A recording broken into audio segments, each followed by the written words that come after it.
Mr. Liu was attacked by 4 thugs sent by the developers, and this is what he looked like afterwards. They broke both of his legs, one of his arms, they fractured his skull, and they stabbed him 4 times. He continued campaigning and was given 2 years in jail for disturbing public order. There, he says, he was tortured. He said that inmates were given electric shocks by the police and that he was forced to stand for 3 days without any rest or sleep, and when he fell down he was roused with cold water. Liu and his wife normally stay in touch with the victims' network over the internet, but today they'd gathered some people to meet us. They'd come to Beijing as petitioners, but told us they were afraid of being either jailed or expelled from the city. Whatever claim of ownership ordinary people have to their homes, if they resist eviction, they face violent intimidation. We're going to a block of apartments where we've heard the residents are holding out against a company of developers who want to knock their flats down to make way for luxury new apartments, which are getting huge prices now in the year leading up to the Olympics. Half of these apartments have been abandoned, and you can see broken windows and they're derelict. And over there is the new apartment block that's just gone up. All around the buildings there are these slogans. This one's about trying to alert the foreign media. There are other slogans talking about how people want to stay here until they die. This elderly woman told us the developers had moved their workers into abandoned flats. The workers, she says, defecate and urinate outside here and dump all of their rubbish just right outside her apartment where she's living with her little grandson. Inside it got worse. The sewage pipes had been sabotaged in a campaign to drive them out. Film that. I mean, there is raw sewage flowing out across the apartment.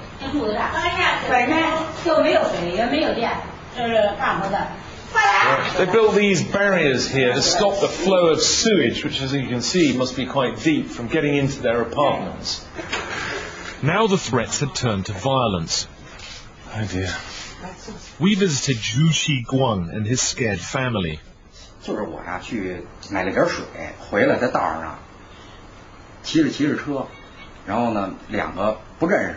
He says that he was riding his bike when he was attacked by 2 men who beat him up, hurting his leg and his arm. Who do you think beat you up?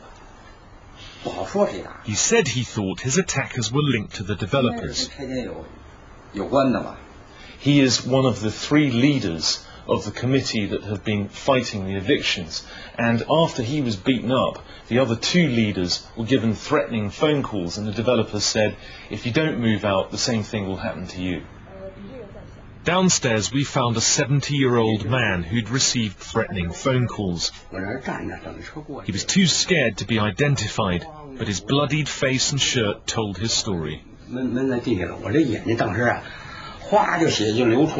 2 days ago, he was taking his early morning exercise in the park. 2 men came up from behind him and began beating him. They smashed him in the eye and in the nose. They knocked him down. They beat him up for a few minutes and then they ran away. Do you think that the police are investigating this seriously? He said the police promised to investigate, but he had no confidence they would help him. I sense that possibly he feels that there's a little bit of collusion between the developers and the authorities. Beijing's makeover means the flattening of historic districts known as hutongs. They're the heart of the city's culture and community. But many are overcrowded slums where residents would happily trade up to gleaming new high-rises if only the compensation was good enough. Most of this district has already been reduced to rubble, despite widespread objections. So that's a picture of what they're going to build here instead. It's called the New Fortune Business Building. Problem is, there's still a home right in the middle of the building site. It's known as a nail house. The developers want it banged down flat. The owners have hung on for 5 years. Then the husband died a week before we arrived, on the day of his funeral. The event had become a rallying point for unhappy residents, but the police were determined to stop it turning into a full-scale protest. This is a demonstration that grew out of the demolition of a residential area. There's nothing political about it. Most of the people here, a few dozen of them, are elderly or clearly quite harmless, and yet they're surrounded by uniformed policemen, plainclothesmen filming them all. The atmosphere is really quite intimidating.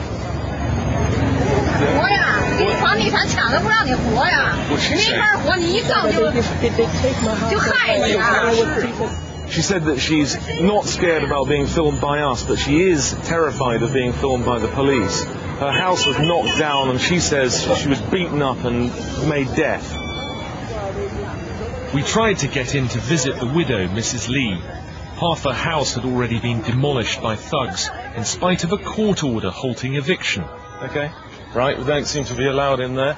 This is all an area that has been knocked down here. Yeah. Hi. Okay. Not allowed? What's going on here? We're just maintaining the public order. The family tried to invite us in, but the police stopped us. It's okay to look in the house? No. It's not allowed to come here. Right. Place. They stopped the funeral going ahead as well.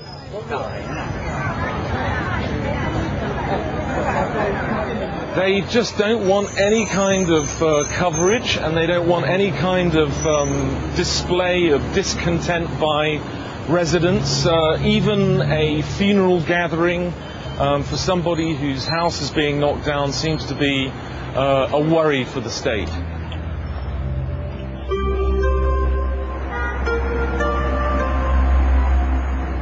In the coming days, police surrounded the widow's house as her dead husband lay unburied, and they wouldn't allow us to see her. We've been trying to get in there, we've been refused several times, and now we're going to have another go.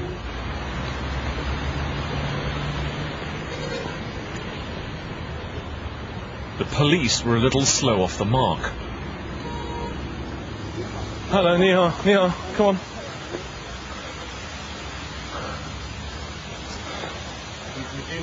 Dean. Yeah, we need Dean. Yeah. We've got into Mrs. Lee's house. We've got past the police cordon. But now our translator is outside and he's been stopped by them. We found Mrs. Lee keeping vigil for her dead husband. She was clinging on with her disabled son as the developers waited to pounce. The police refused to let our translator in, so Mrs. Lee had to come out. Just tell the world what you're going through, Mrs. Lee. She said she'd been about to hold the funeral when the police surrounded her home. As she told us her story, the police dragged our translator away. And ask her to tell us, what is this all about? Why are they doing this to her? She told the police she wouldn't go ahead with the funeral with them laying down the rules. The senior police officer had threatened her, saying more members of her family would die. Okay. I think that we should leave. We should leave because obviously this is going to create more problems for Mrs. Lee. So with a great deal of sorrow, Mrs. Lee, good luck. I'm very sorry.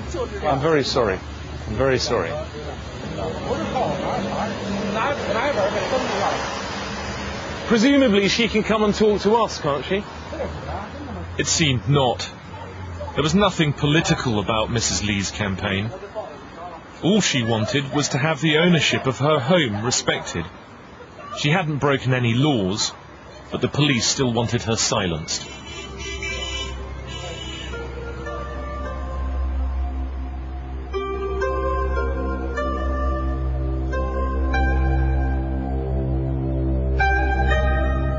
The police refused to talk to us, so we went to ask the developers, New World China Land, why Mrs. Lee was being mistreated. Down there, we wanted to get a public relations officer.